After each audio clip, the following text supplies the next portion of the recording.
So, bago ako nag-business ng bangos, dati rin akong empleyado. Marami na rin akong pinasukan na company. Alam naman natin kapag pumasok ka sa company, merong end of contract. After nun, nag-decide kami ng mag-asawa na ba't hindi na kami magtinda? At yun nga yung naisip namin, yung bangus. Kasi ang bangus kasi independent kasi dito sa Bulacan.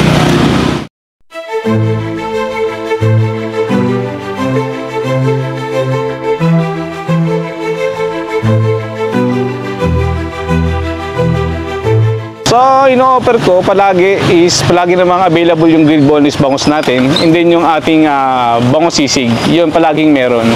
Tapos yung grilled puset everyday din, maliban na lang dun sa kinilaw na bangus, every Friday and Saturday siya meron.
Franchise!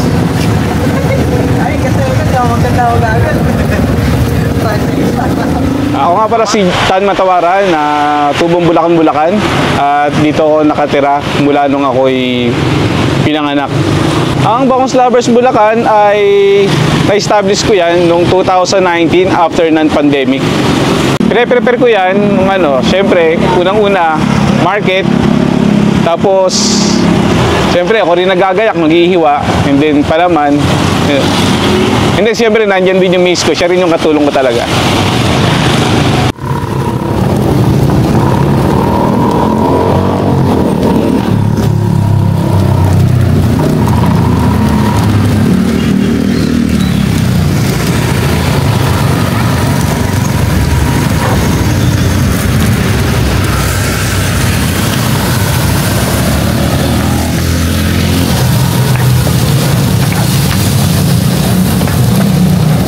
Usually mga customer ko, napakadami na rin. Hindi ko na rin kasi may isa-isa dahil ang mga usually na customer ko rito is minsan mga senior citizen talaga sila. So ngayon nakaka-consume ako ng bangus mga 15, tapos maliban na lang bukod yun sa bangus sisig ko, din yung ating pinaputok na tilapia sa ating grilled puset, hindi sa kinilaw.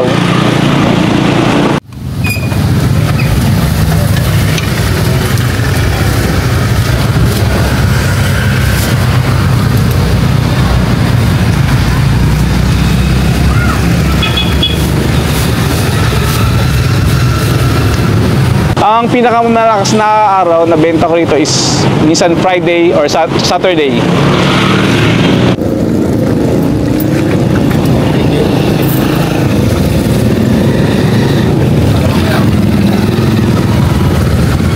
So, struggle na pinagdaanan ko dito. Talagang nung unang nag-start ako ng business, hindi talaga maiiwasan yung kapag bango, syempre hindi siya ganong mapapansin ng tao. Tapos syempre nasa panahon din, kapag kaya katulad niya umuulan. Dito kasi sa Bulacan kapag pumatak ang ulan, medyo konti na lang din ang tao. Yun yung pinaka-struggle ko sa pagtinda ng bangus. Actually, ako lang talagang nakaisip nito dahil na magtatagulan. Ginawa ko, pinasok na lang din itong lutuan ko at ihawan dito sa parang cart ko sa isang kolong-kolong.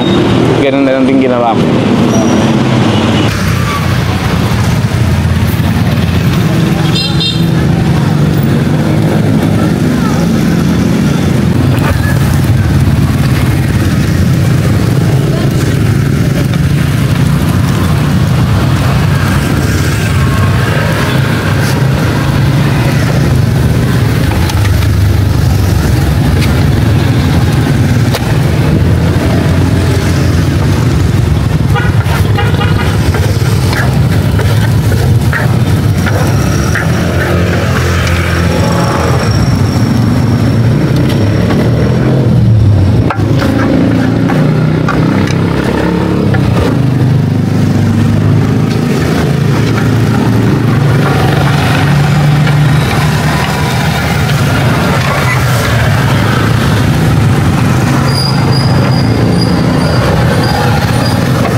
So ang aking grilled boneless bangus ay nagkakalaga ng 200 pesos. And then yung ating sisig bangus is 90 pesos.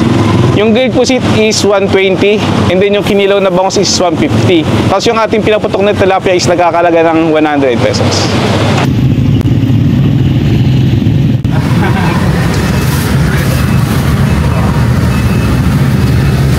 Teka saan ka ulit?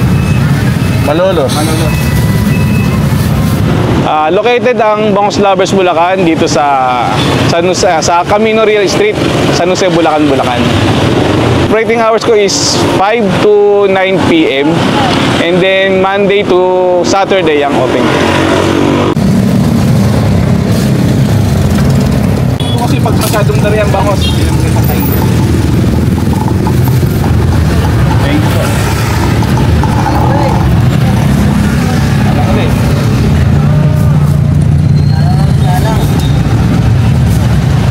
So lalo-lalo na inibate ko mga tiga Bulacan sa mga mahilig sa isda. Open po tayo sa Monday to Saturday 5 p.m.